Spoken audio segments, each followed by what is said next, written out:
Hey everybody, how's it going? Welcome to the stream. I am Jeff. That is the G in WagWorksGA. The WAG being part of my last name. The A is my wife Ashley. We are a creative team. We work on kids' graphic novels, and I'm the artist of the team. So you'll see me here on Twitch, because drawing on Twitch is more fun. Let me just fix this guy right here. There we go. A little bit. There we go. Just want to get that bunny in there. Anyway, but hey, welcome. So here on stream, you'll see me sometimes working on graphic novel projects. Sometimes you'll see me working on just my chair too. You'll see me working on slice of life comics. Sometimes you'll see me working on fan art, which is what we're going to be doing tonight. I work on all sorts of stuff. I like to come here, chill, have a good time drawing, and of course chat with you all. So welcome on in. I hope you're having a good night so far. I am. It's a good week, a busy week for us. Short week at my day job, but it feels like a long one. But you know what? It's a good week because this week is AGDQ week. And I know what you're saying. You're saying, Jeff, what is AGDQ? Well, let me tell you. Sorry, that was so lame. AGDQ is Awesome Games Done Quick. It's a marathon by the Games Done Quick charity group. It's a week-long speedrunning marathon, 24 hours a day. They are running those games, shredding through both new and old games, finding those glitches, saving those frames, and they're raising money for Prevent Cancer Foundation. They are actually tonight, just before I started streaming, they were closing in on the $1 million mark raised during this event alone, which just started Sunday afternoon. And by the time things wrap up in the wee hours of Saturday night, they will probably be over 2 million.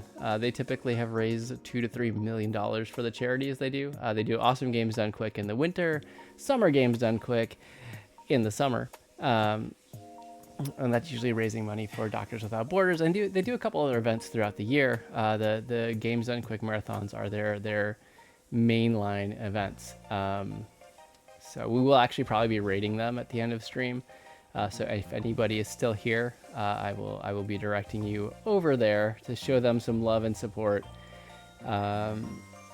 Yeah, it's been fun to watch. I'm a big fan. I like to have it on in the background while I'm working. I like to follow in the evenings. The kids watch all the kid appropriate game runs. My kids, that is to say.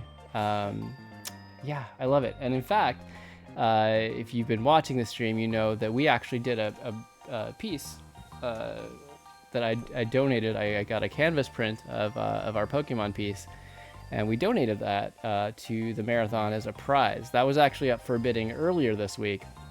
That one is now closed, but it's been pretty cool. They've had it kind of up on the shelf at the upper corner of their interview and prize segment area, so I've been able to kind of see it just hanging out there with some of my favorite GDQ personalities. It's been kind of amazing, to be honest. So actually, wait, do we have a picture of it? Not to toot my own horn, it's just been pretty amazing. I've been so excited to see it. GDQ is the reason that I'm here on Twitch. I found them like 2015, and have been watching their events ever since. That's how I found out about Twitch. And if it wasn't for them, I probably wouldn't be here today. So not that I do speedrunning, but at least that I was inspired by them. Now hold on just a second. Do we have it?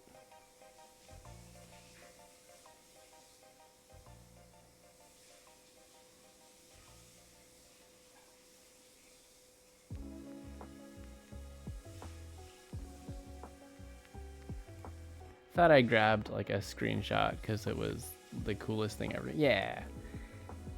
Yeah, so we made it on a prize segment.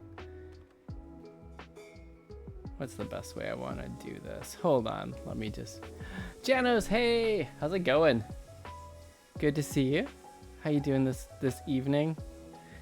I was just beaming a little bit over seeing our Pokemon piece on AGDQ this week. It's been pretty exciting to me. I'm just trying to find the best way to share.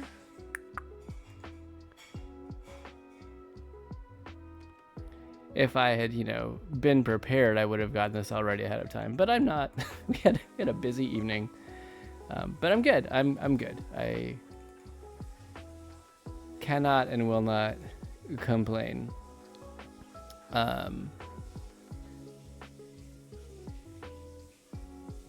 Yeah, so here's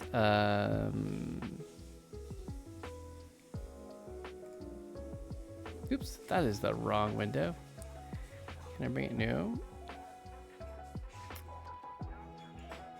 All right. I'm going to transition over to the wrong OBS scene because I put the image in the wrong OBS scene. Here we go. So this was the prize segment that it was on. This was like Monday night, I think. Maybe Tuesday night. But yeah, so this was the piece as printed. I was really happy. I did this last summer too with a Kirby piece where I had it canvas printed and shipped directly to their prize coordinator. So I hadn't seen it before they got it. But I was happy with how that one came out, and I was happy seeing it on stream. I think it printed pretty well to the canvas. So I did have to do some last minute adjustments because I hadn't accounted for a canvas wrap.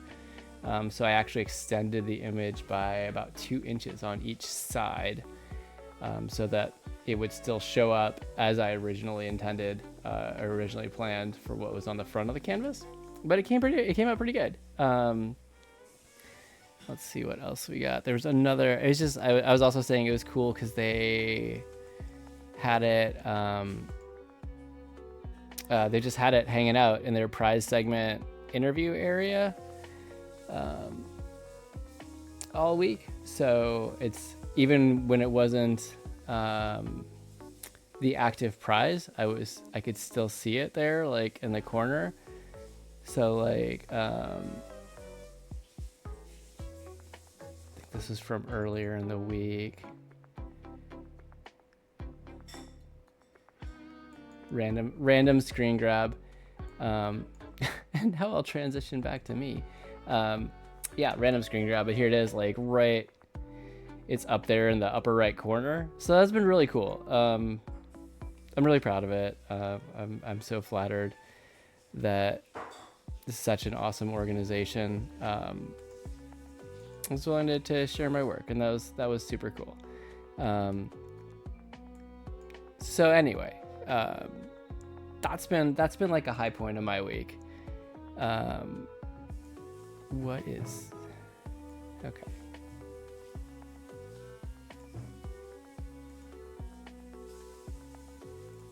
There we go. Okay. Yeah, so that's my week. It's been pretty great. And again, just even without that, just GDQ week is always great for me. I have it on. It's like I don't know. It's like that warmth and joy of it. It's always a little bit sad when it ends, like at the wee hours of Saturday, Sunday night of GDQ week for me. But it's good. It's good. It's like a holiday season passing, and there'll be the next one, and that's all good. Yeah. Oh, I want to say, if you do play games out there, they have a really good thing going on with Humble Bundle. If you're not familiar, I didn't prepare that either.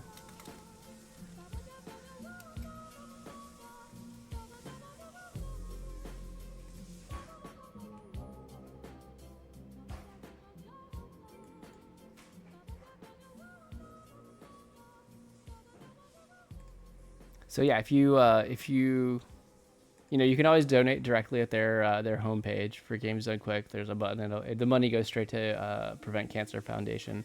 But if you're looking for a different way to donate, Humble Bundle, which is www.humblebundle.com, they have a special GDQ bundle. So you pay at least $10 but you pay whatever price you feel is right to redeem on Steam this package with 8 games. You've got Bayonetta, Borderlands 2, Celeste, Sprawl, Bloodstained Ritual of Night, Astalon, Tears of the Earth, and Sonic Adventure 2 and Sonic Adventure 2 Battle. So it's an awesome package of games. These are all games that are being played during the marathon. So it's pretty cool. So there's lots of ways to help out and help benefit cancer research and cancer screenings and awareness programs to really help with cancer prevention. As I think we've all had someone in our lives affected by cancer or lost someone to cancer. So it's really great that they're working towards that cause. And the other cool thing this week about it is that they had a speedrunning dog. You ever seen that before? I haven't. That was pretty incredible. Anyway, I'm gonna stop gushing about that. But that is a major factor in my week being a good week. Let's do some art, right? let's jump on in. That is what I'm here for. So we're gonna hop on over to our Clip Studio window and we're gonna do our usual warm up, right? So if you please feel free to draw along if you would like. For my warm up, I draw Pokemon, and I do that by picking a random Pokemon card from 4 that I picked out ahead of time. So I kind of have some control over what I'm drawing, but I pick randomly from that subset. And we're going to spend just 5 minutes warming up on it, doing like a really rough sketch layer to get shape and composition.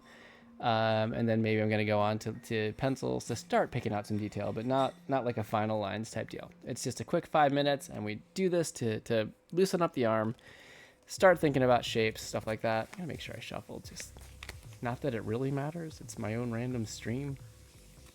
No one's going to call foul. Well, have a good lurk. I'm happy you're here. It's all good.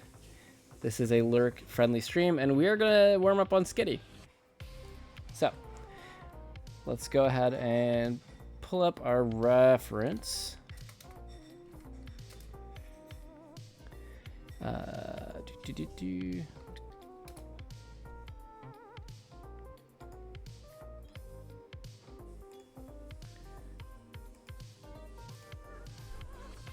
Gonna label my sketch layer this time for sure. Oop, actually, I don't need to add that because as soon as I paste, it'll drop in. Da-da-da! Reference. And I like to get rid of the black in here just real quick. Clean things up just a tad. And then not draw on my reference layer. So what I like to do for sketches is use a gigantic brush. That way I'm not going to get lost in details. I'm just going to be looking at the big shapes because I can't really get into details with a gigantic brush. I've got my 5-minute timer started up and we're going to kick it off now. So if you're drawing along, what will your Skitty be doing? Usually I draw sleeping Pokemon. It's an easy constraint. It's an adorable way to draw Pokemon. I did a series from our Etsy page, our Etsy shop of sleeping Paldean starter Pokemon. So I kind of loved doing that. And I typically do that, although I think I'm going to do something a little bit different this time. I actually have a different idea. Sometimes, every now and then, something will pop into my head and I'll do something different. Every now and then something will pop into my head. The truth, my friends. The truth.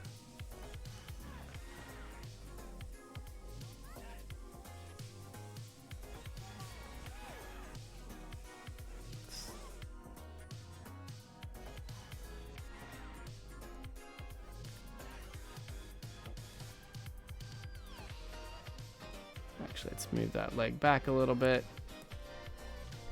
Make that eraser a little bigger.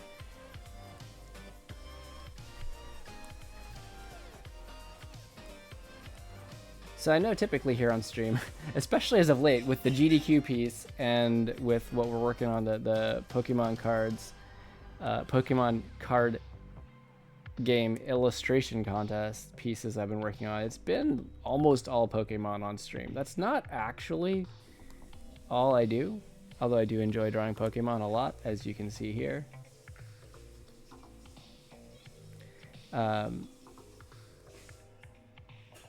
It's been a busy art time otherwise too. I've been working on we've been getting into the character design phase for our next graphic novel script. I started working, that's actually one of the things that I led off this stream working on, and then we realized like it needed to bake a little bit more before sharing. I needed to spend a little more time on it, because we have one pitch packet that we've circulated a little bit, not a whole lot, for a different project. And that was one style, but we realized this other story, the newer one, didn't quite fit the same style. And I was trying to kind of cram it in the same style. So after working with our critique groups a little bit and some coaching, we were part of a creative coaching group as well at that time. We decided, let's take a minute, take a little space from it, and I guess find the project in our hearts. This isn't quite where I wanted it. Get the feel for it that we really wanted, especially coming into the art. And so after working on a few other projects and doing some stuff, I've now kind of jumped back into that, and I finally think I found it. So I've been working on that. And also we've been working on our STEM education comics that's part of a Substack that we're working on with a really cool group of creators from Kids Comics Unite, or that we connected with through Kids Comics Unite. And so we've been working with them, each of us working on our kind of individual series of comics, building up kind of a buffer of comics to release, and we're actually launching next week, so that's going to be really exciting. So yeah, it's been actually quite busy. Maybe I don't need this leg up. Maybe make it more like a pouncing sprawl. Like a little pop, this one down. So I want Skitty to be chasing like a butterfly. Is what my thought is that I'm going with here. So the focus actually does not need to be looking down. The focus should be looking up a little bit more. I realized I could have just redrawn how I drew that kind of facial feature, but I can also just rotate it. It's pretty easy to do that kind of image editing in Clip Studio here.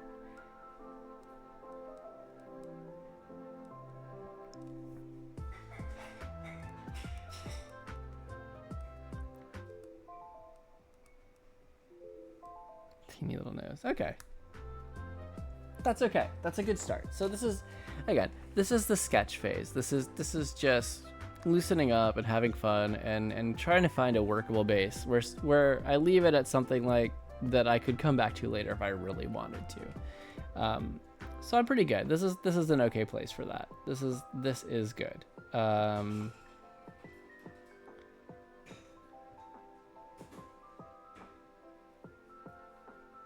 Yeah, I just realizing that I completely failed to plug in my my art computer, which, you know, kind of important. That's better.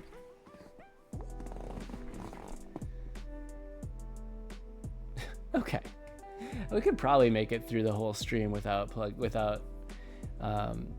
plugging in, but it is good. I work on a Surface Studio laptop, and that's yeah, it's got plenty of power usually to make it through at least a stream, but I am asking it to do a lot during stream, so plugging in is better. I'd prefer that over things just suddenly going dark. But okay, so I can see a few things with this that I would change moving forward. Like, I think the body is probably still a little bit big, especially given the reference. The proportion is just kind of off there. Like that's better, for example. I like this. I like the paw down and one paw up. It gives a pretty playful feeling there. Otherwise, this is pretty good. I think that fixes the proportion a little more, and that should be good. So, with that, let's go ahead and move on to our main project for the night. So, I mentioned it, but what I am working on is my submission for the Pokémon card game Illustration Contest, which runs through. Words are hard, is what I'm trying to say. It runs through the end of the month. Actually, January 31st is the deadline for submitting. But I've been working through sketching out some ideas over the course of the last maybe few weeks, and finally got in and settled on one, and did my final lines last week. So we're going to be doing some color in just a minute here. For those of you, if you're interested, there's still time. If you're an artist, there's still time to submit. This is the contest.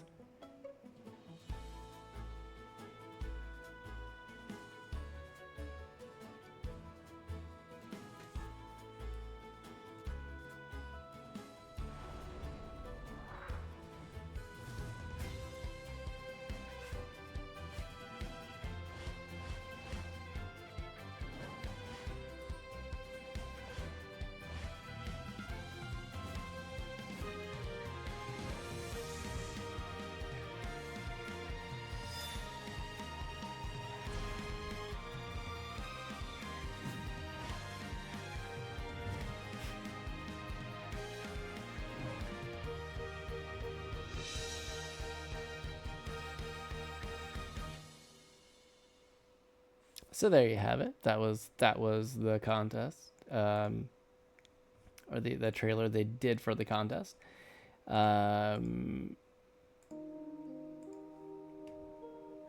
With the theme of magical Pokemon moments. We here on stream did a quick process of doing like really tiny thumbnails of about 8 ideas for like 5 different Pokemon.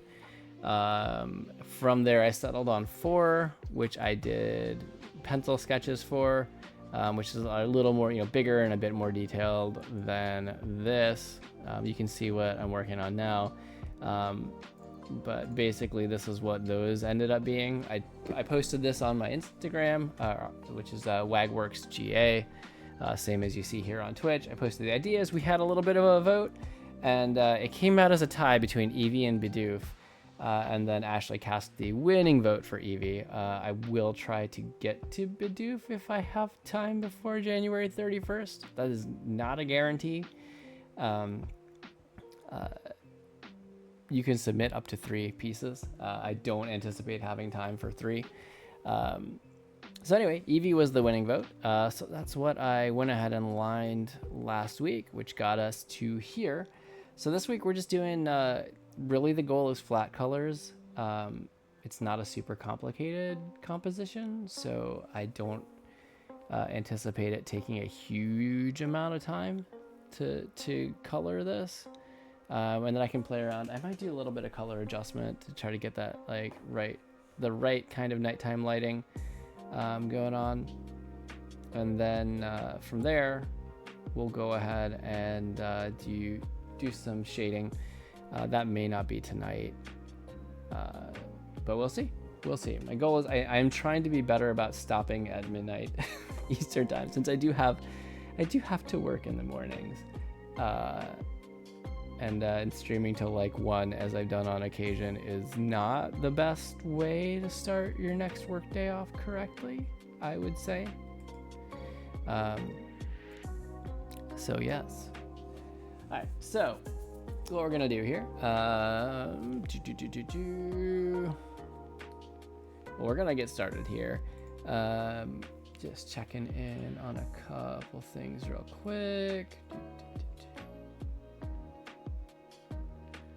So there's a couple ways to do this shading. And if you are an artist out there, I would love to hear how you prefer to do something like this. Like clearly this is like a nighttime scene. So I'm gonna have it be, I'm going for kind of a cozier feel to it. And one way to do that, one way you can do it is you can just color everything pretty literally. Like I can pick the official reference color for Eevee. Pick, you know, what I'd want in full light this room to be colored as, and then apply a color correction layer over the top and adjust the temperature, saturation, all those things to kind of get the feeling that I want.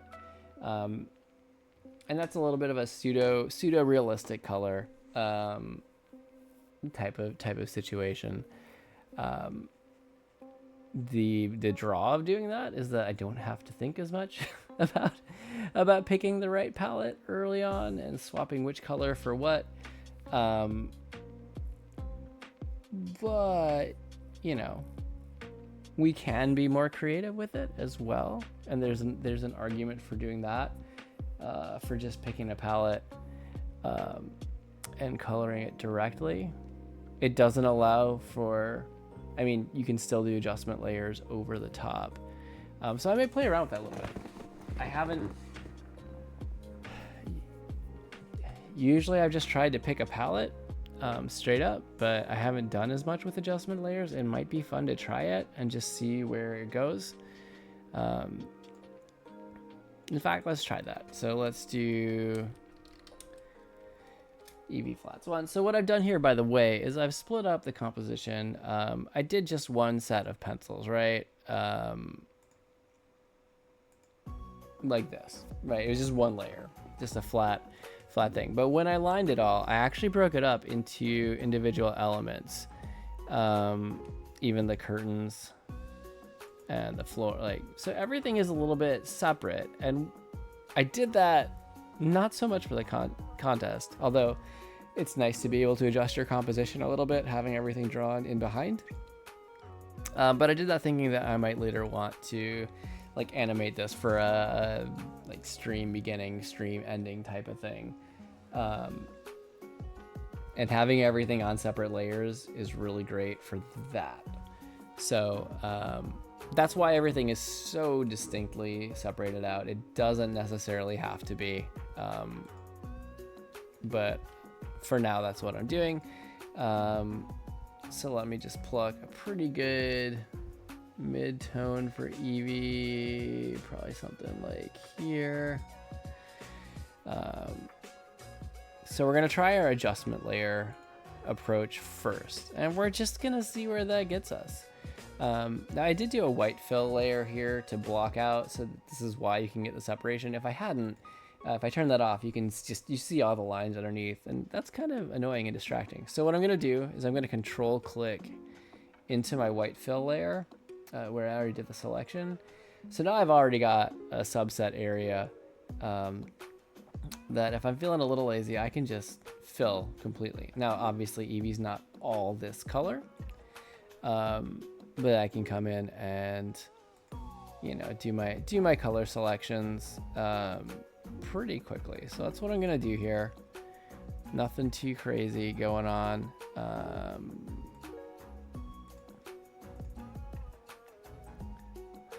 Well, oh, you know why? You know why? No, you're supposed to only refer to the editing layer. What are you doing? What are you doing?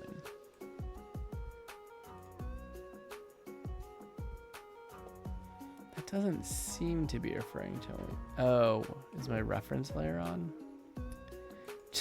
Technical difficulties in my brain. Yeah, that's why. Okay. Mystery solved. Look at us. Bam. Okay.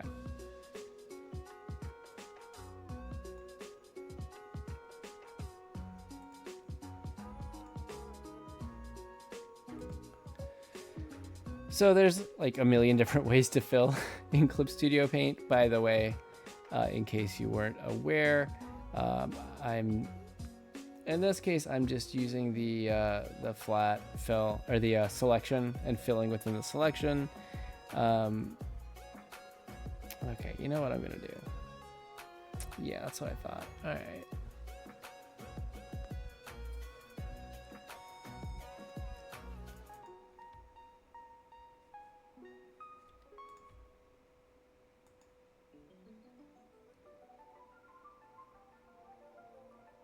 Kind of that mid-tone in there. Okay. Yeah.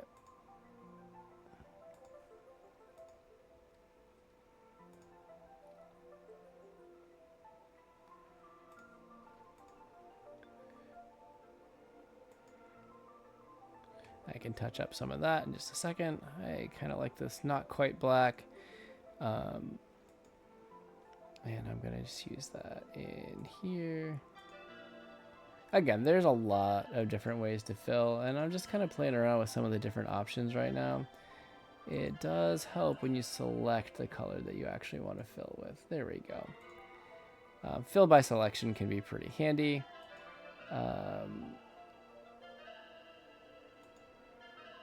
Just because it really does set a hard limit on the area that is being filled. So even with successive clicks, you're not going in and suddenly filling in something that you didn't mean to. So that's a kind of a good, a pretty important benefit of that.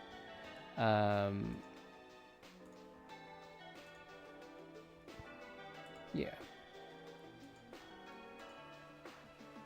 Yeah.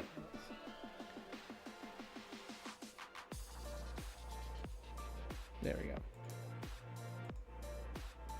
And again, I'm going to come in and touch this up a bit. Nope,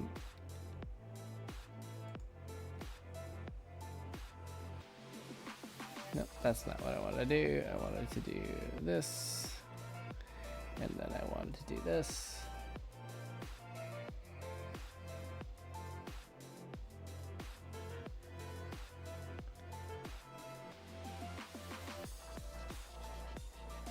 So yeah, this is just kind of a nice, quick and easy way. Yeah, it's not going to quite do the fill that I want there. So I will manually do a little bit of touching up in the flats layer here, just to make sure that I cap off where it will select. Since I didn't completely draw in this the transition here, since it's in the reference art as well, it's a little bit lighter. So you've got kind of that thing that can happen in animal fur when it changes color midway through, and it's not super defined where the transition point is. So I was trying to just kind of reflect that in here. So to that end, just gonna come in, do a little line. Now if I wanted to be really precise, I would have made sure to turn my anti-aliasing off on the brush, on the pen brush before I did this, but I didn't do that, and that's okay. We can work with it. Not a huge problem.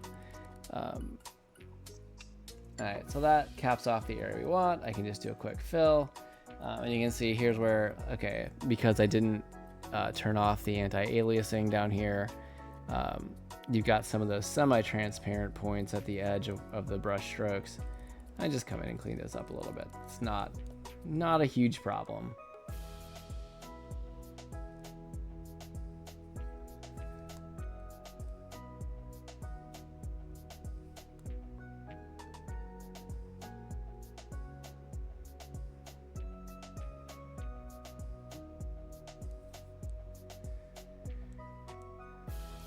Okay, and yeah, I see a few points where the selection and fill got a little bit wonky.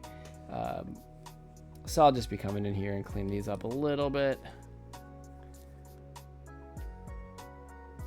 Because really the things we're looking for here are a pretty uniform fill. What we don't want is any white space underneath our lines. This is something that's pretty important for print. Because I think the most common reason given is that if the print were to be slightly misaligned, and your black lines layer was not exactly perfectly in line with your flat colors layer, you would end up getting these gaps of white around the edge of your colors. Whereas if you draw at least to underneath the line, if you make sure there's no white gaps, even if the colors shift slightly, usually it'll still cover the line area or be covered by the line, and can keep things looking just a bit cleaner. So I'm just coming in and tidying that up a little bit. It's not a huge deal. I think for this actual competition, I believe you actually send a flat image, so you're not dealing with that thing where your lines are on a different layer than your colors. But since my goal is to be working in printed graphic novels, I'm trying to develop the good habits now so that, you know, by the time I get there, I'm saving myself and some poor art director a whole bunch of time and frustration. That's the goal. The goal is to learn things and be helpful, I guess. All right.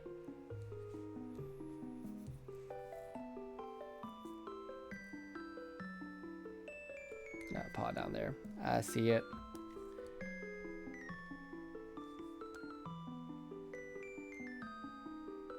So forgive me if I said it already, but if anyone out there has been watching any of Games Done Quick this week, I'd love to hear what your favorite run so far has been.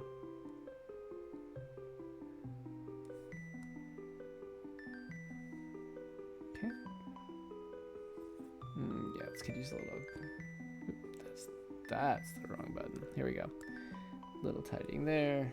Bump up the brush size just to get under there.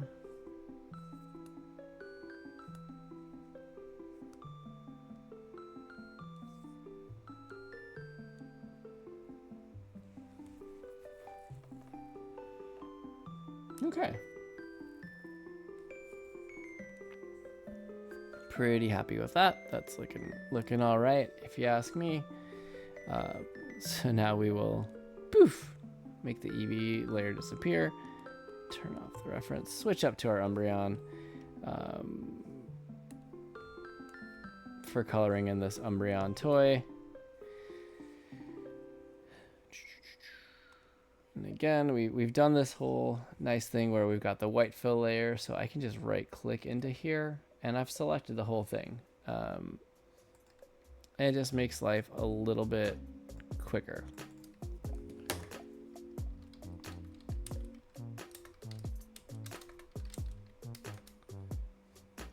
In case it wasn't obvious, by the way, Umbreon is definitely my favorite Pokemon.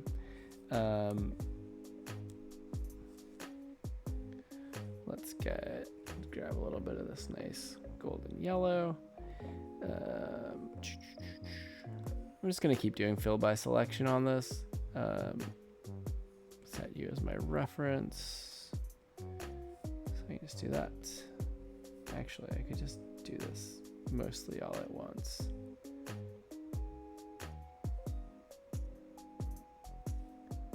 Mostly all at once. Is that nose yellow? Fascinating. Okay. Maybe not yellow, but maybe pinkish. I don't. That's not quite right. Okay. Grab the eye color real quick.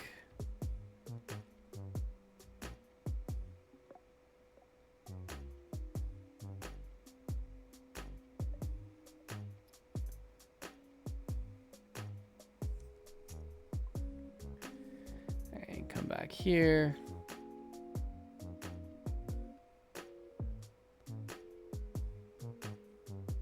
That's good. I'm just gonna grab this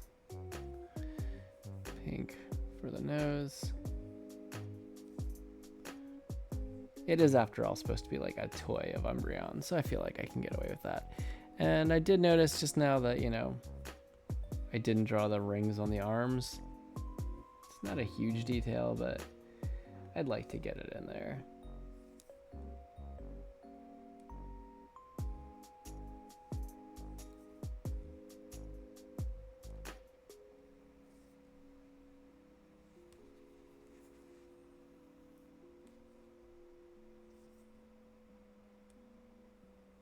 Okay, that should be good.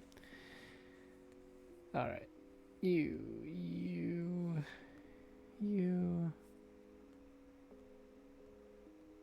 and you.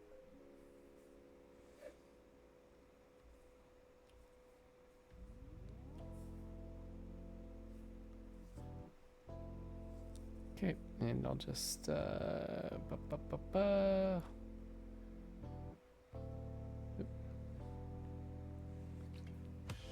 Okay, that filled pretty clean otherwise. Tidy this up over here. Okay, that's all right.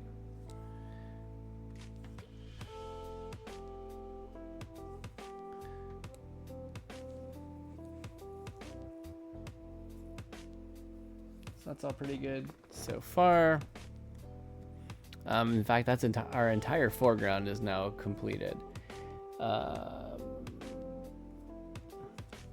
So now really it's just a matter of figuring out what colors are gonna work well here. I think I'd like to try for this little like blanket or rug under Eevee. I think I'm gonna go with that red from Umbreon's eyes actually. I don't think that will be too distracting.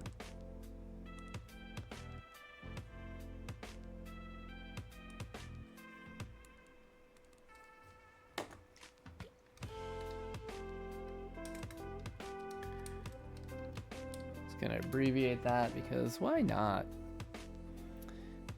Got my reference, and so in theory when I select, there we go. All right, that looks pretty good. You know, I'm not sure because then it just makes it look like the eyes are transparent. Maybe not, but we could try nice purple in there. I feel like that's maybe a little more saturated than the red. We could bring it down slightly. It's pretty good. What do you look like? Not bad. It complements the yellowish gold of the rings on Umbreon pretty well. So that's good. Blue. Okay. Thank you, by the way, Ashley, for helping me decide. I appreciate it. Let's check that out. Another thing I can do is I can keep the saturation and value the same, and I can just mess with the hue. Whee!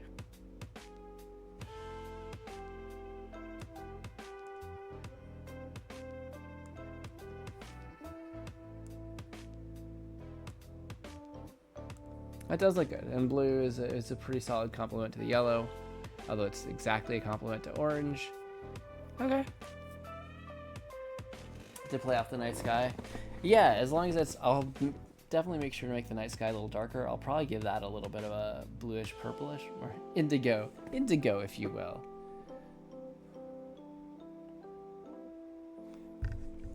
I know I've said it like a million times on stream, but Ashley is my my art director. She catches all the things that sometimes being the one drawing it, I'm too close to notice, or I mentally fill in, because I know what I meant to do. Yeah. Also the sometimes the decision making when I can make any decision is a lot. So Ashley helps a lot with that, with some direction on that. All right, so right, because the curtains are different. So if I do this, it's actually going to fill out to there, and that's cool. I like that. It's going to fill in the window panes, and then I'm going to do this. This off-white might be a little too light. Let's see. So I can saturate it a little bit more, just to give it a little more color to play with, especially when I add the adjustment layer. And I'm going to darken it slightly. So let's try that.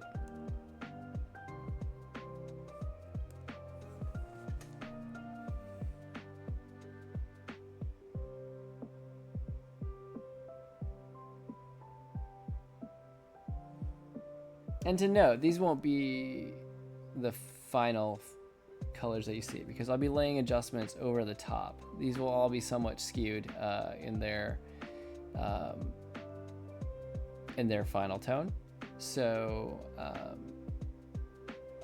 I do have a little bit of creative license that I can do here.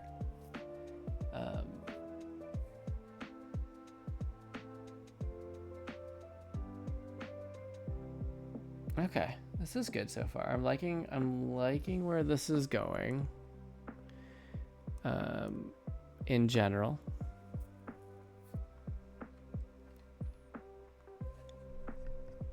So mainly I have a wall and a floor left on this layer.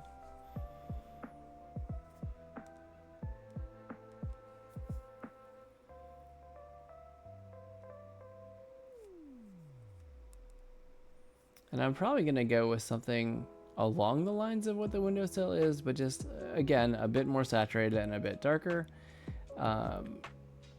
Because I don't want them to be a huge contrast and a huge draw to the eye. I want something that's not too heavily colored so that it will reflect the color of the adjustment layer well, but just enough to give a little contrast. That's probably not quite enough contrast with the windowsill, especially when you're looking at value. I want it to have a little more value difference, just so everything reads clearly, but I don't want so much contrast that it's really pulling the eye away from Eevee.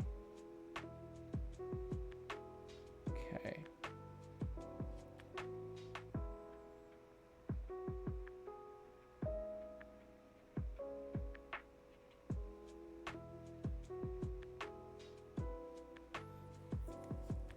What I may end up doing is lightening up this windowsill. I know I wanted it to be different, but I might have gone too far. I wanted it to be less, not a perfect white, but I might have gone too far with it.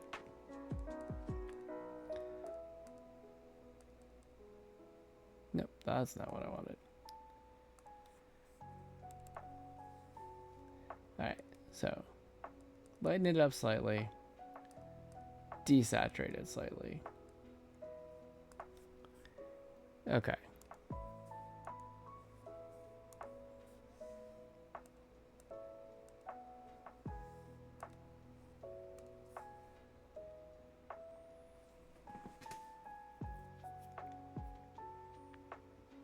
Okay.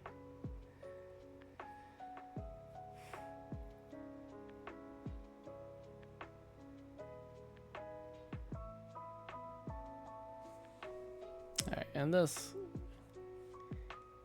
And it could be a floor, it could be like a table or a dresser or something. I'm gonna go with I'm actually gonna start a little bit with this brown and just slightly modify it. Really desaturate it a bit. Just to really kind of mellow it out and bring the value down a little as well. Or in this case, up slightly, excuse me. Because really I'm just trying to mellow this color out. So it's not a super big contrast. It's enough to tell that there's something different going on there and kind of tell the brain like, okay, you know, this is kind of like a wood-ish surface. It's a generic thing, but we don't want to add so much contrast, again, that it pulls the eye away from the focus of the piece, which is Eevee and the Umbreon and the moon in the night sky.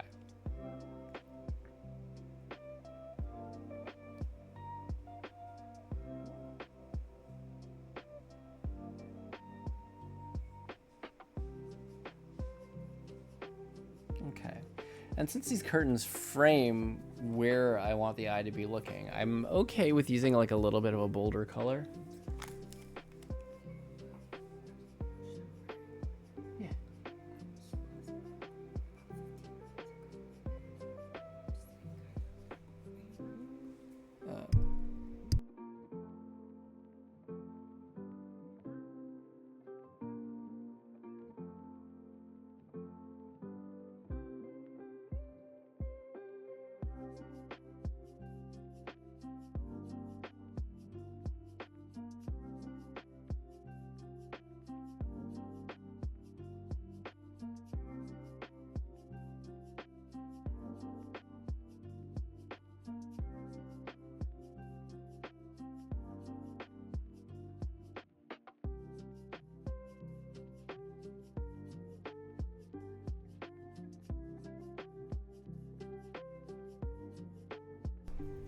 Okay, child update.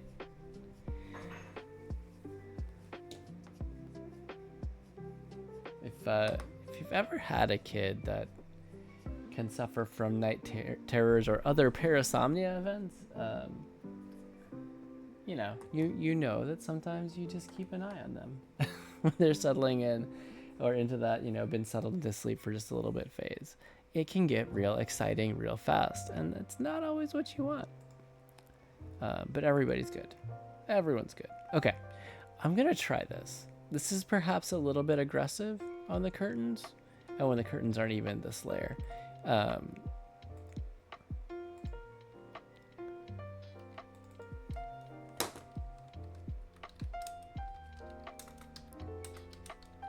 So yeah, this is gonna be a little bit of a learning experience since I don't usually work this way on colors, but I wanted to try it to see where things go. All right, it's pretty red, but I think we can handle it. I think that's okay. Okay. So really, that just leaves the outside sky. And this one doesn't have a white fill because there's nothing behind it. So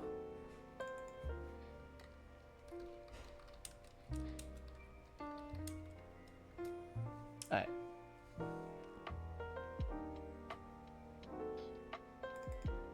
And since I'm going to be using another layer on top of this, I will be careful not to get not to make it super dark. And not to make it super saturated because that will be coming in. Okay, we'll try this. We will try this for now.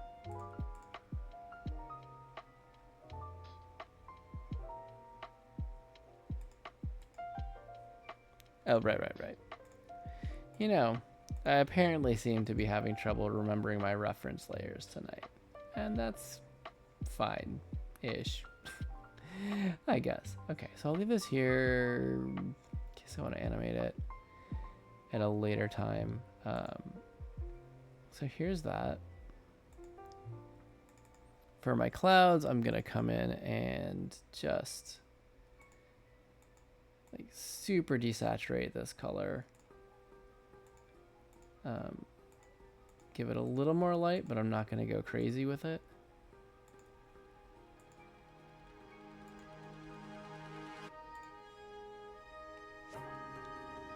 There's that, and I'm gonna grab this that I had reflected in Eevee's eyes, and that will be our nice bright moon color.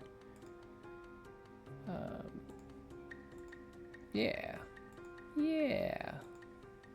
Okay. All right, so this is our flatting. Like this is my first go with this method. Is it going to be the way that I have this complete? I don't know. We're gonna find out. But what I'm gonna try now is I'm going to add on top of everything a correction layer, and we're gonna use this to play around a little bit with the hue, with the saturation, just to see what we can do. All right.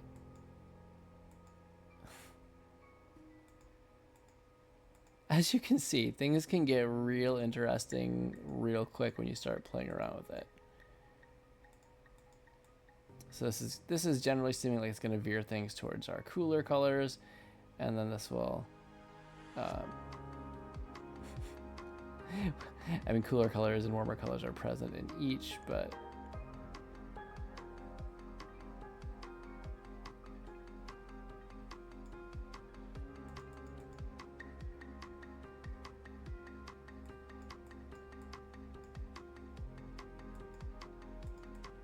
we could super duper saturate everything.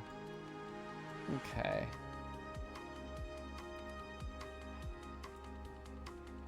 You can also super darken it. Oh, it's totally dark. Okay.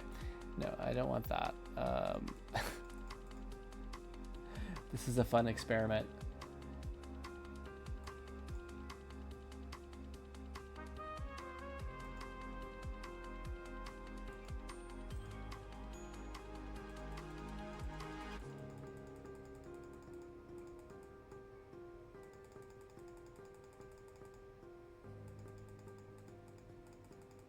So we're right around 40.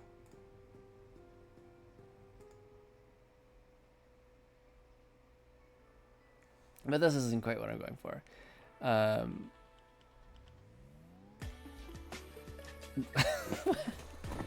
That's always a shock when you turn off the adjustment layer. Like, oh my gosh, wait, what? What did my colors look like? We're gonna try something different.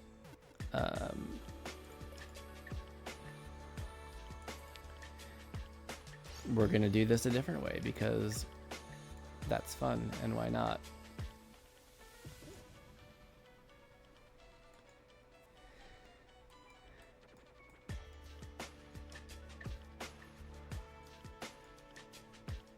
Okay.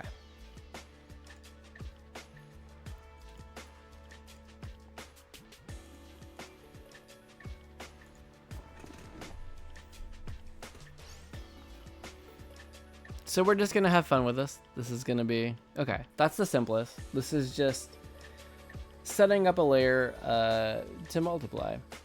And that's gonna take all of our colors and do some number math.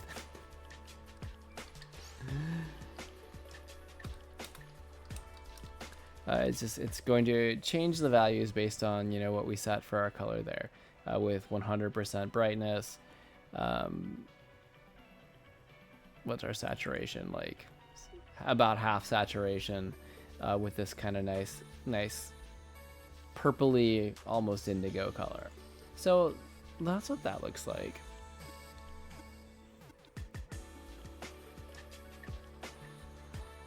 And we can do some fun stuff with this, I feel like. I mean, yeah, you can multiply it and that's fine. I'm saving it just because I'm a layer pack rat, and I like to have non-destructive layers, or have copies of my stuff before I do anything that's potentially destructive. Destructive meaning it changes a layer in a way that it's, you know, it's harder to get it back, or I'd have to recreate the work to get it back. Okay, so that's still my reference layer. So what happens if I select this moon and I'm in my multiply layer? I do this.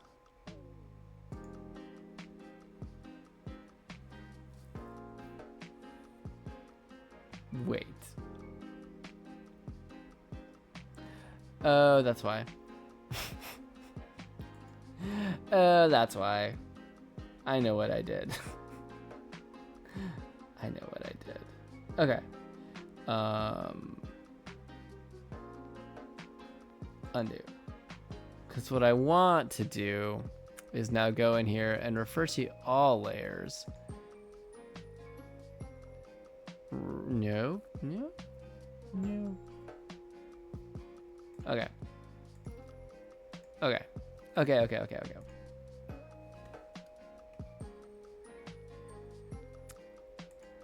But if I do this, surely, and then I pick flats, maybe that's what I wanted. Why are you going so far outside of? What are my tool settings? It's really low tolerance. Oh, area scaling's on. That's why.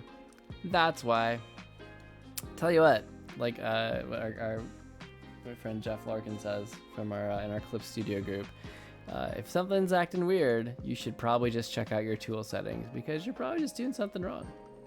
And maybe he was just talking to me there. Nope, that's not what I wanted. That's what I... No? Oh.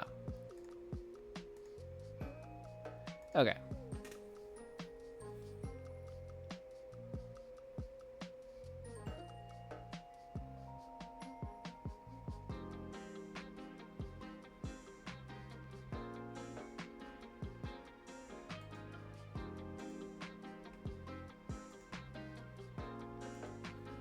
I'm playing around here because I feel like there's some super cool stuff that I can do with this, and the light especially.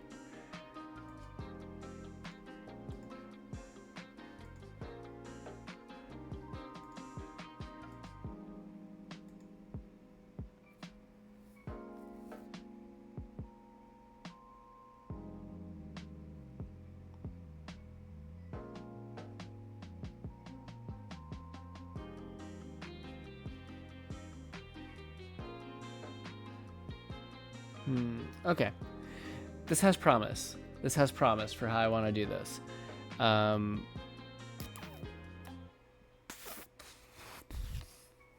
Okay. I'm going to think about this for a second.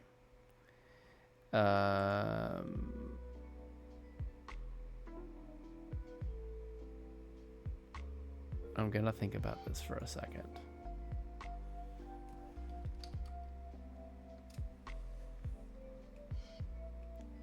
But I also need to use the restroom. So what I'm going to do here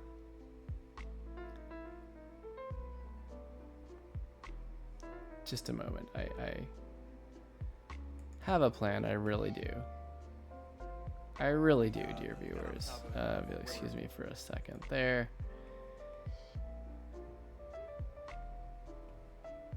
As I try a thing.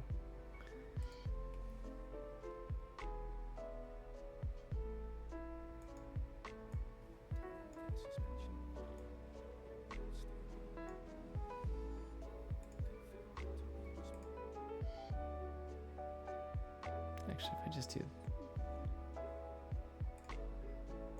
mute it there, okay. Sorry, I'm just playing in OBS, you know, as you do, trying to make it do the thing that I want it to do.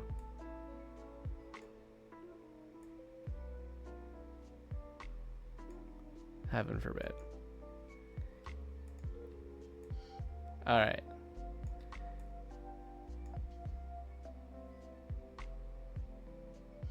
Okay. So here's my plan.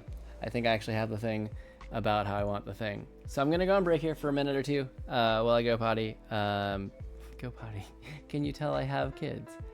And while I do that, I'm gonna toss you over to a GDQ screen real quick for my be right back, and I'll be back in like a few minutes. So yeah, that's the plan. I will be back shortly, and yeah, enjoy GDQ while I am away for a moment.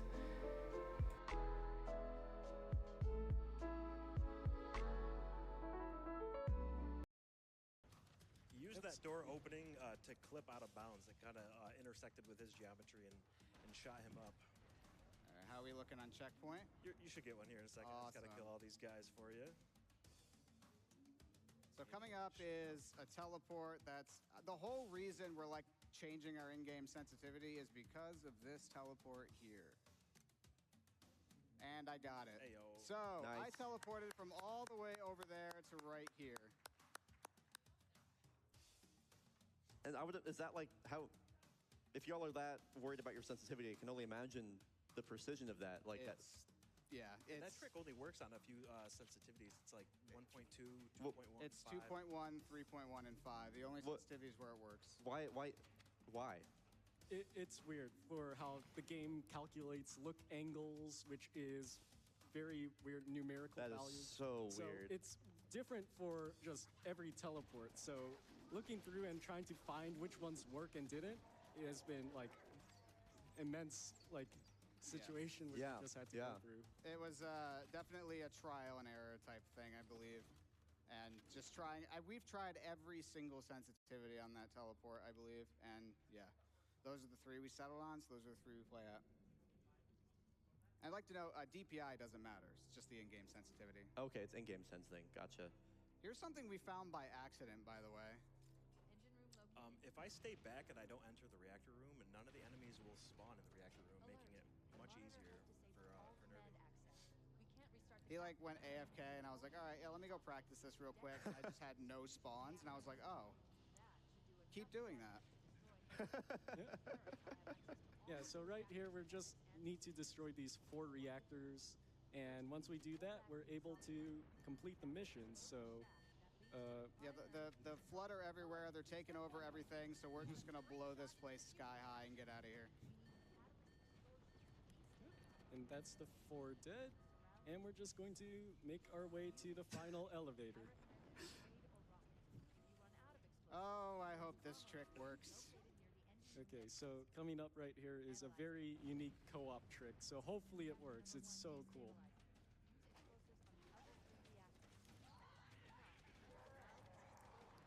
out for a chain reaction here. We're good. All right. Well, here we go. Here goes nothing. Okay, so Wrong node, both wrong node. Nervy and Helpless are walking in a corner. The way this game kind of handles itself is a little, very weird. Let's try that again. Yep. I was afraid of this being finicky, but if I kill myself, Y'all got time. When I tell you, y'all got time. Yeah. Yeah, we're good. You're on good pace. So I just killed myself there to reset my look angle. Hopefully it makes it a little more consistent. We'll see. Wrong node. Oh my god. That's probably the right spot. I don't know. It's not gonna work. Yeah. Yeah, so what's supposed to happen is by doing this trick, you're able to teleport all the way up to the top of the elevator, basically, when you hit the load zone, which is super cool. Saves around like 15-20 seconds of this elevator ride. Yeah, the two players. All right, I'm back. Hey, look at that. They hit $1 million while I was already streaming. That is incredible. Holy moly.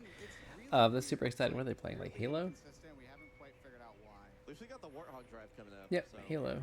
Cool. Co-op legendary mode. All right, that's a fun run. But hey, I'm back. And so I'm going to just go ahead and We definitely have some time for. switch us back to art. Hey, welcome back. Welcome back. Did you enjoy your time with GDQ and Halo? I actually haven't really played a lot of Halo. I've never been much of an Xbox gamer or PC gamer, at least since that came out. Oh, hey, we need music. Let's get music going again. There we go.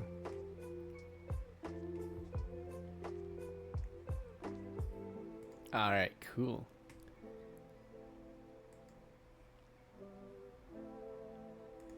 Okay. All right. So, this will work. I'm gonna play with what layers I want to, what areas that I want to select and deselect. I think for now, what I do want to do is get into some shading / rendering, which I can, you know, that's work that I can do even if I do change the coloring method. But I think I can work with this. Excuse me, with the multiply layer. So I'm gonna go with that, but I'm gonna step away from it for a second and start to give some kind of depth and 3D detail to this. Flats here on Eevee. I'm gonna clean this up just a wee bit.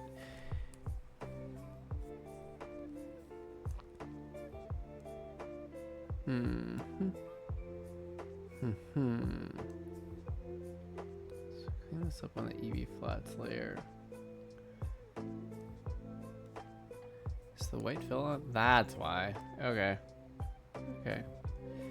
With that little bit of line transparency, I just want to give it a bit of a gentler touch. Okay.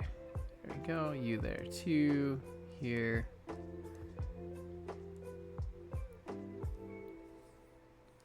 There we go. I like that. I like that. All right.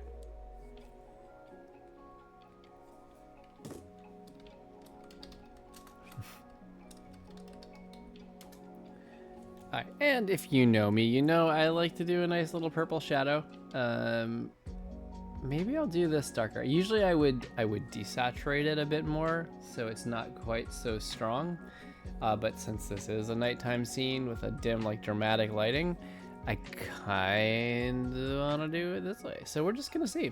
We're just gonna see. Alright. Man, let's just do one, because sometimes I do. Sometimes I come back and say, you know what, I need more shadow layers. So here you go. Okay. This one, I'm going to do some of the bigger, like bulkier shadows. So I'm turning anti-aliasing off. That means that it's going to be way easier to fill. So just as a refresher, if you don't know what that is, anti-aliasing is giving kind of some transparent pixels at the edge of your brush shape. So with it on, you know, my brush is gonna do this, and you look really closely, you can see kind of these smooth, semi-transparent pixels at the edge that give it a cleaner look. If I turn off the anti-aliasing, this is what you get. You see the blockier edges, the individual pixels. It's not quite as smooth. But if I, you know, want to fill in here, it's going to behave much more nicely than if I come in with an anti-alias brush and try to fill in there. And of course it's going to behave nicely since I said it wouldn't. Come on, man.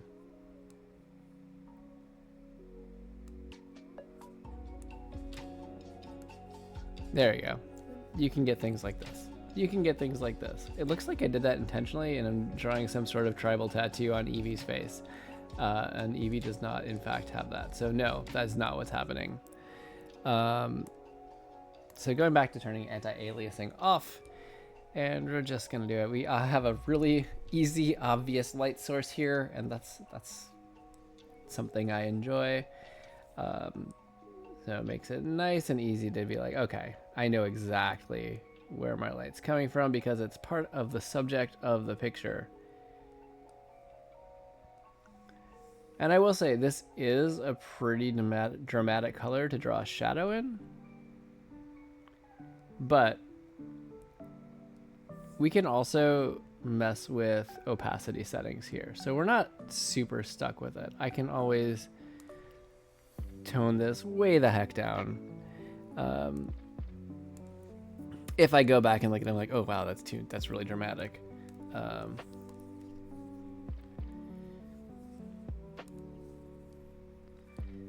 That will remain to be seen.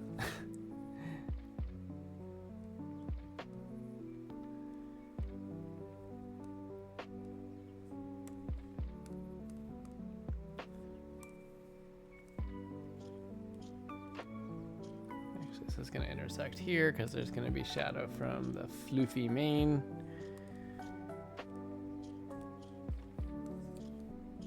And you may be thinking to yourself, hey, I know you wanted to turn anti-aliasing off so you can fill easily, but what about, you know, isn't this going to look really rough?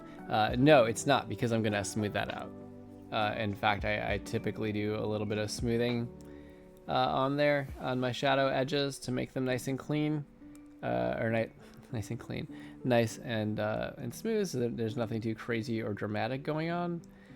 So I am going to do that later. So it's not going to be as big of a deal to have that hard non-anti-aliased edge. Aliased edge? Is it just alias? Is the opposite of anti-aliasing aliasing? It seems like it would be, wouldn't it? Good thinking, Jeff. You're welcome, Jeff.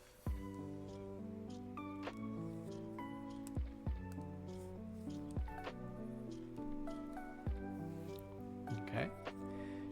So far, so good.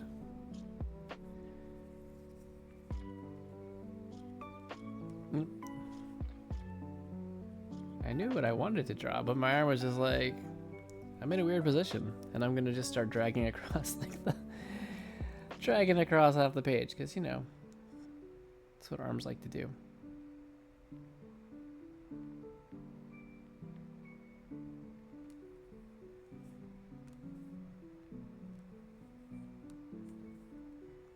Give like a little bit of a edge here.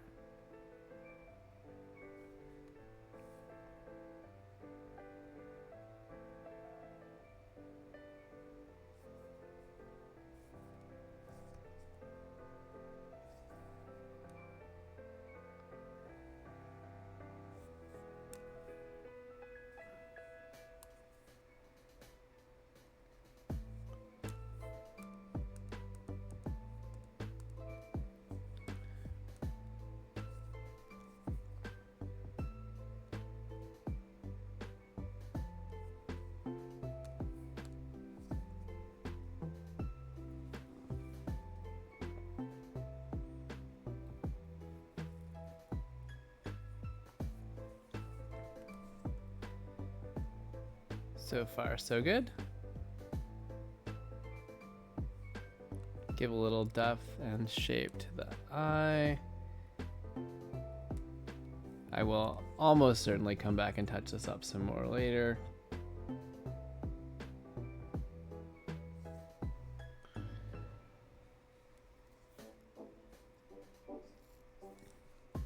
Pardon me, clearly I had a snack while I was on break.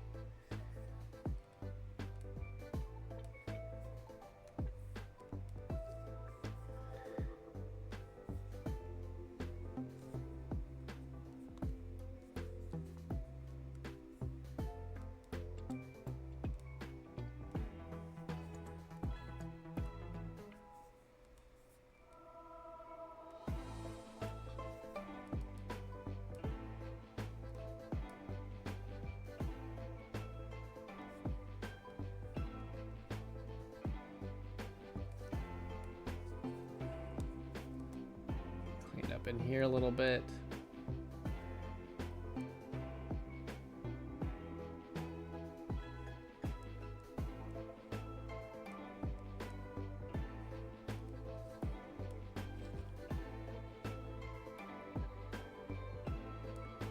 Actually, this is probably going to be more. This is probably going to cover a whole lot more. Alright. Just a moment, y'all. I'm going to have to be right back.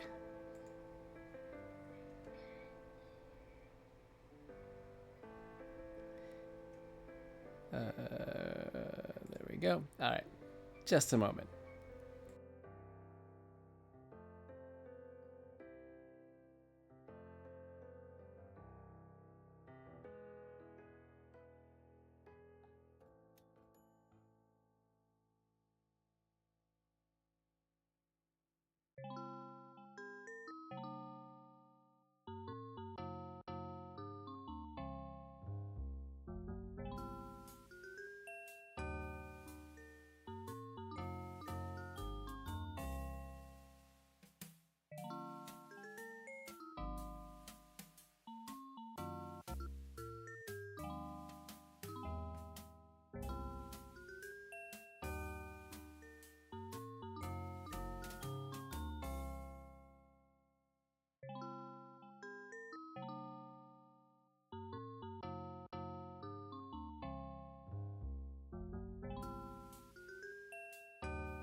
Okay, we're back.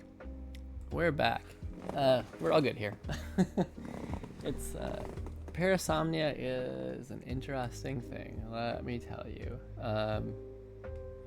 And parasomnia is just the state of being kind of in between awake and asleep.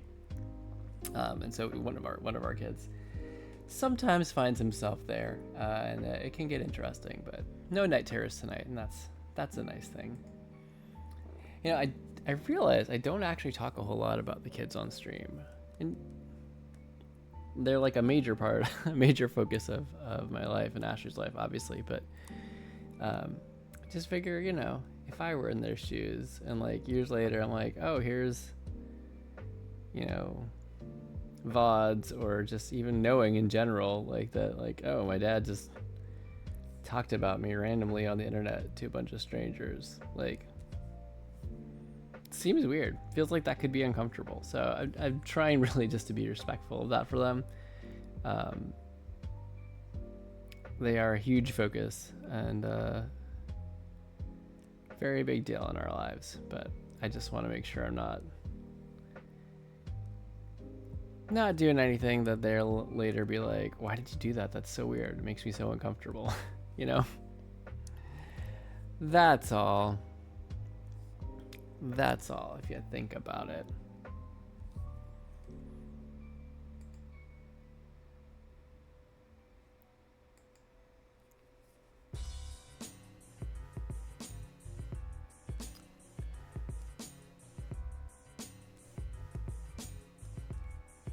Okay, we're good there.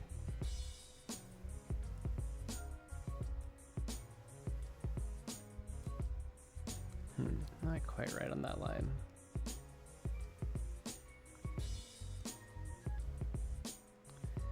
I will say, we're doing great tonight. Like, I knew this isn't a super complicated scene, so I kind of figured we'd get past just flat colors. But this is great. This is great to already get a head start on light, shading and lights. I would love to be able to finish 2 pieces to submit to the contest.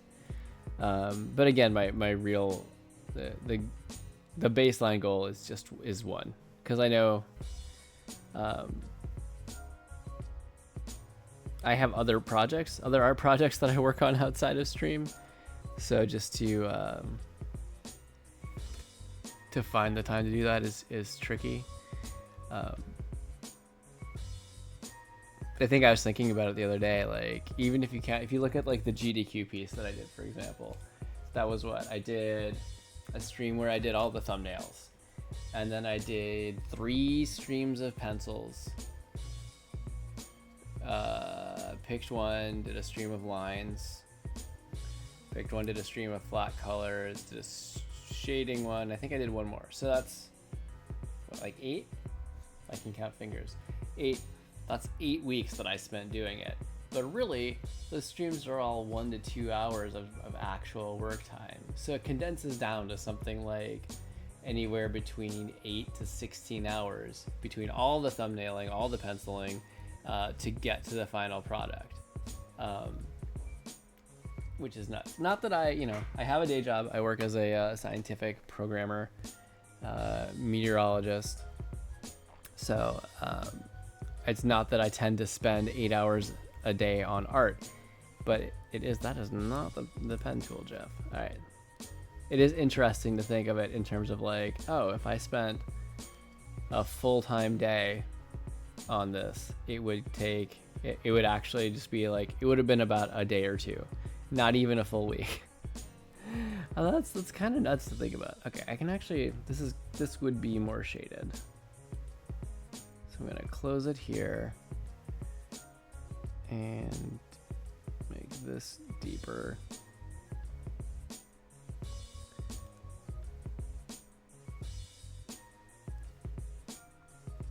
And okay, I'll fill these guys in. And then I'll just decide what to do with this guy over here.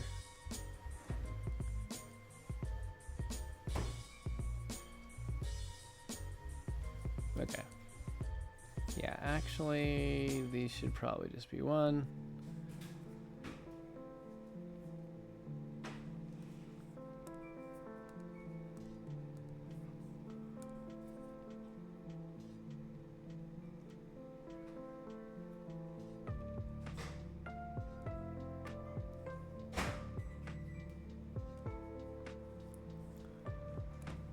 Okay.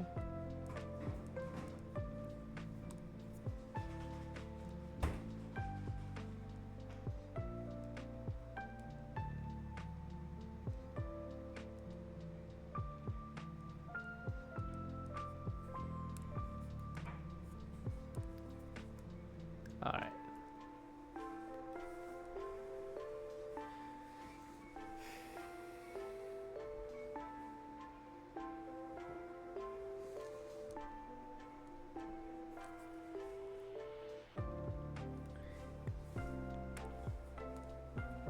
And as any friends of stream know, we've reached 11:30, which means we're in quieter Jeff time.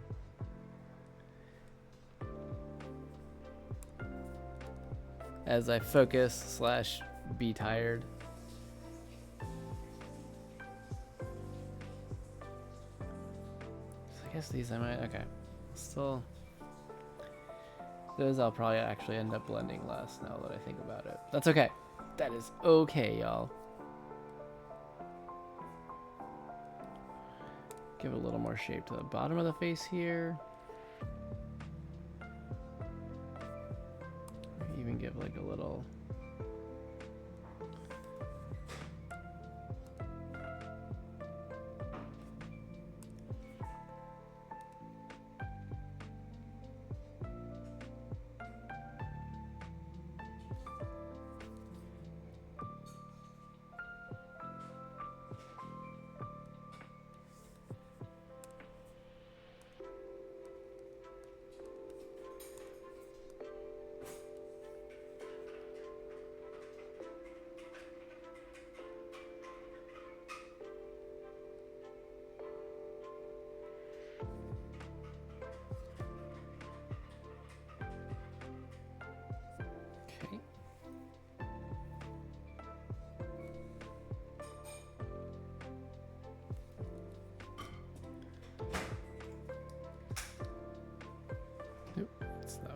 Although good to know now that I can hotkey to eraser. I always forget about that. Alright.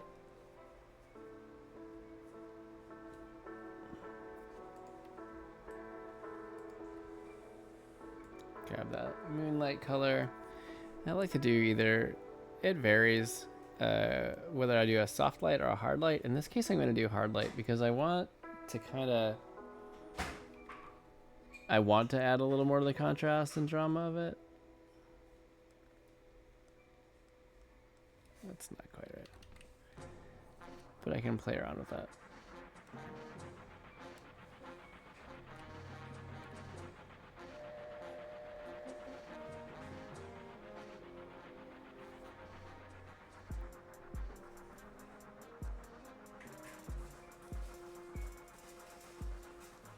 And what I'll probably end up doing is, you know, turning down the opacity of the layer somewhat. Maybe not a huge crazy amount, honestly.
I do like how this is coming through so far. This is nice. This is pretty nice, if I do say so myself. And I do. I like the feel of it. It's getting there. I think there's still a ways to go before it gets all the way to the feeling. But it's a good start so far, that's for sure. And I'm real happy with the progress we made tonight.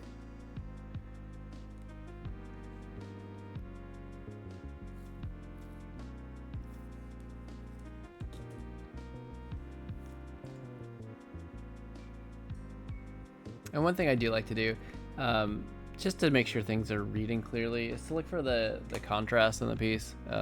If you've been here before, you've probably seen me do this once or twice. One easy way to do that is to set up a correction layer that takes away all the saturation. So you're not looking at any color anymore. You're effectively turning your whole piece into grayscale. I know there's a better way, or another way of doing this that I think had a few advantages over this.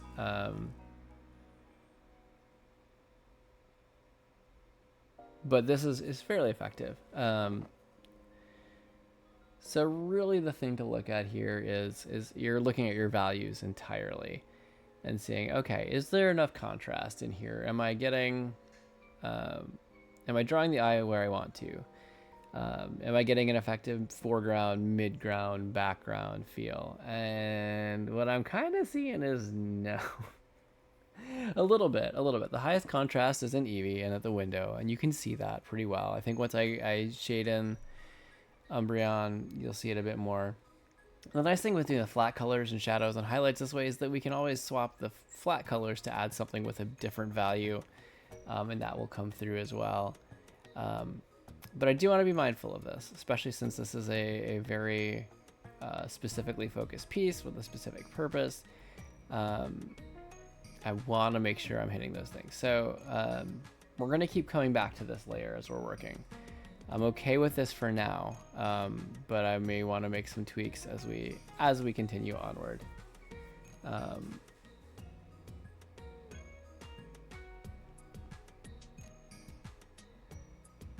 Yeah, because you can also always do things like, you know, you can deepen your shadow layer by multiplying, and then you get like, whoa, super dramatic contrast. I'm not going to do that right now, especially not since I'm not done with the shadow layer. I'm going to be coming back and smoothing things out a little bit. At this point, I think we're going to opt to jump over to Umbreon and start adding the shading. And then I'll start smoothing things out, adding subsequent lighting layers as needed. But I'm going to get the basics in here, kind of cell shaded feeling.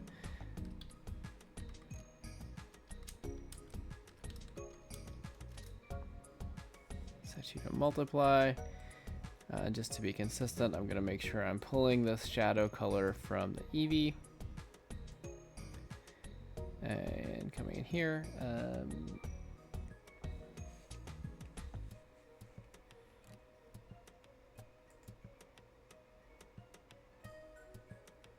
that's interesting. I thought we had the layer set up so I'd color behind there. Fascinating.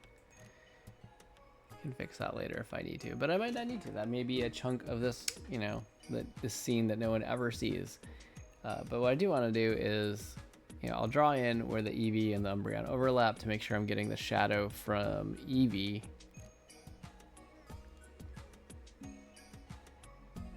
And then I will actually probably turn off the Eevee layer. So not sure what would overlap there. Okay, let's turn it off.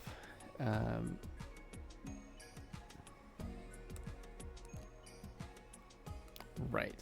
Again, reference layers, y'all. Reference layers.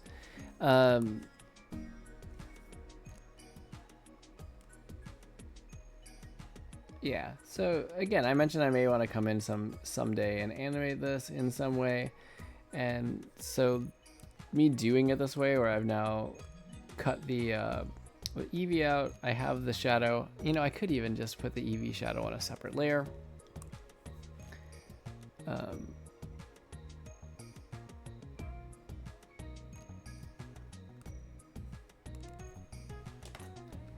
This is about the only place that they really overlap at the lighting angle that we're using. So for now, I'm going to do that and just keep it separated out. And then just shade the rest of this as I would based on kind of the light source being where it's at.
Do see a few areas on these flat colors I can touch up. Overall not bad. Overall not bad at all. So I am super zoomed in here.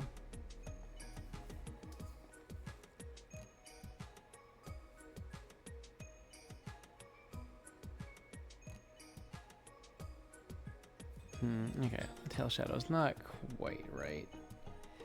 Not quite right. Let's fix that real quick. Because it's coming more at this angle, so.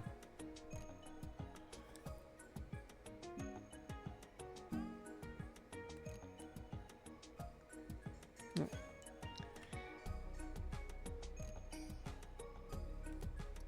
kind of come in here. Even a little bit more here. Okay.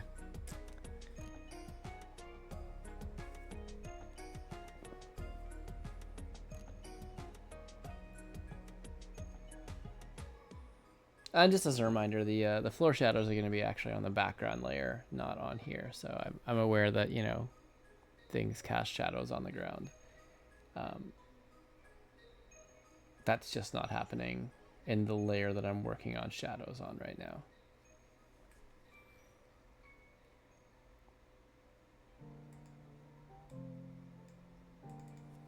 And we'll jump over to highlights.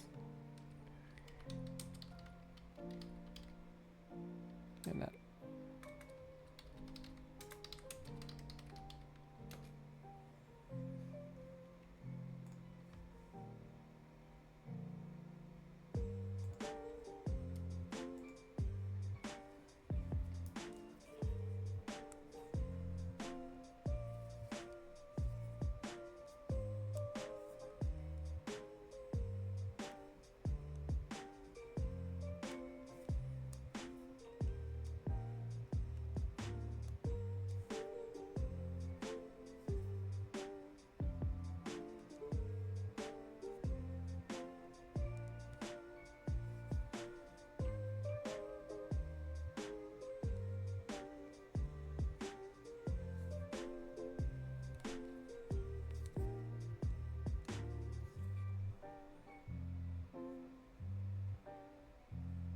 Maybe a little bit on this here.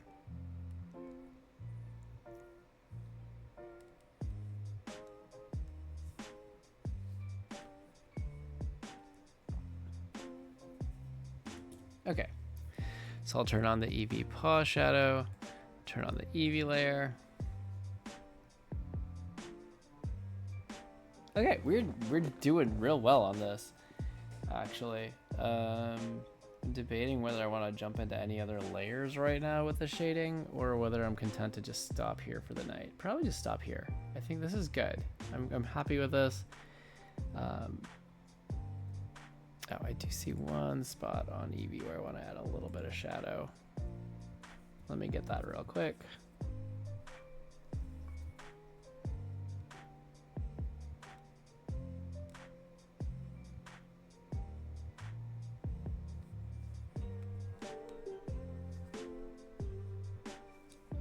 Even a little bit more like this, make this a smoother line.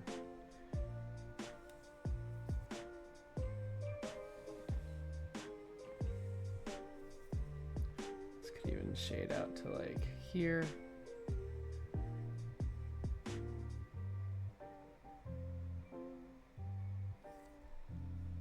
Something like that. That feels a little more natural.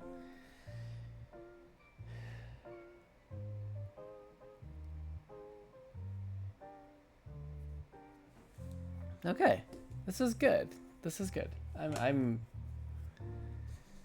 happy with where we've already gotten to on this. Really, again, the goal was to get to like flats tonight. And I knew that was going to be a very, very manageable goal, but I'm happy with how far we've gotten on the shading so far. There will be definite subsequent layers. There's clearly more to do with the background and the night sky, but this so far is good. I'm quite pleased. All right.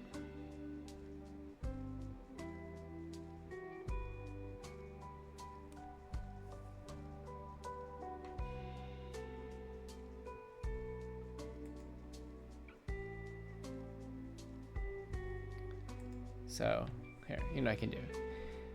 As is our tradition around here, let's take a look at the time lapse. Just because I still find it mesmerizing to watch. It's kind of like I forget that I drew it. I'm like, oh, what are they gonna do?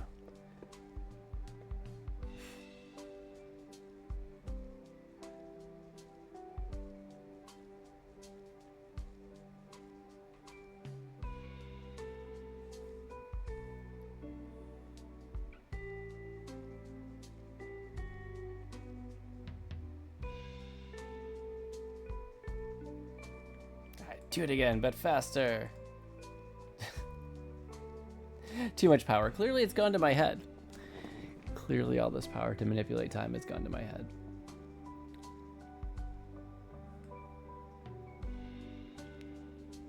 Okay. Okay. That's probably enough time lapse. All right.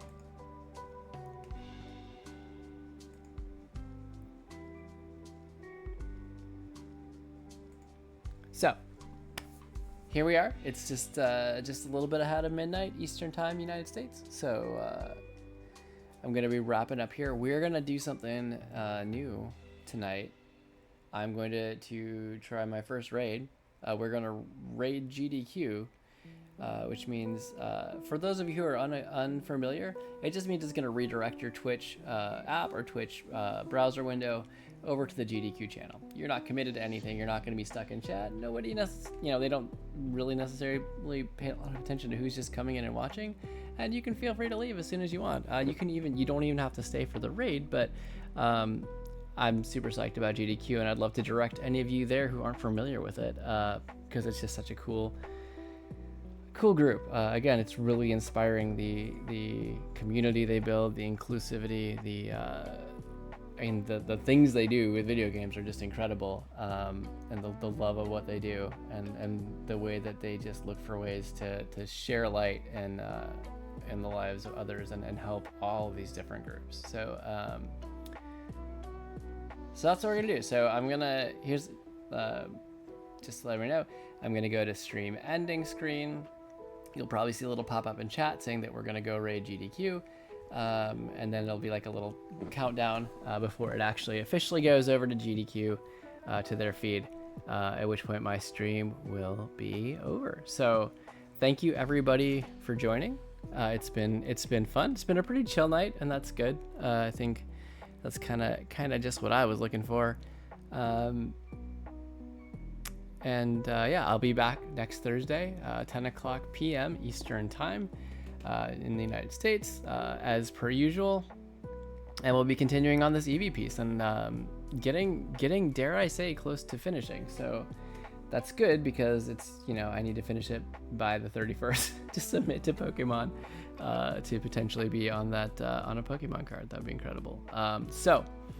Everyone, thank you for joining. Thank you for watching the VOD. If you're watching this not live, thank you for watching on YouTube. If you're watching on YouTube, which who knows, it could be a month before I actually get this up on YouTube. I'm just a little bit behind on that, but that's okay. So thank you again for joining. Everybody have a great night. I hope you're doing well. I hope you have a great week ahead of you, and I will see you next time. Thank you so much, everybody. Good night.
Okay, so change in plans. It's not letting me raid GDQ.